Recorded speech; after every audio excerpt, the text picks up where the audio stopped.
इथे असं काही झालं की मम्मीने स्वतःसाठी फ्रुट्स कट केले, बट ते मी घेतले लपून छपून. हो, तिने स्वतःसाठी फ्रुट्स कट केले आणि गेली होती स्वतःचं काम करायला. सो मला ती प्लेट दिसली तर मी घेणारच ना. जशी का दिसली तशी मी त्याच्यावर अशी तुटून पडले. मम्मीला आवाज दिला, म्हटलं मम्मीला म्हणावं थँक्यू म्हणून, तर तिची रिएक्शन काइंड ऑफ अशी होती, थँक्यू.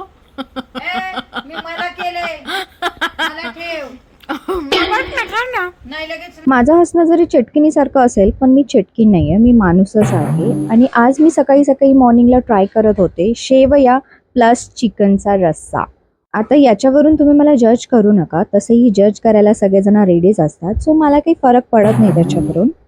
आता मी ते वेट कोणाचा करतीये, तर वेट करत आहे आपल्या आदूचा, वहिनीचा. हो, आज ते येणार आहे, त्याच्यामुळे मी एवढी खुश होते.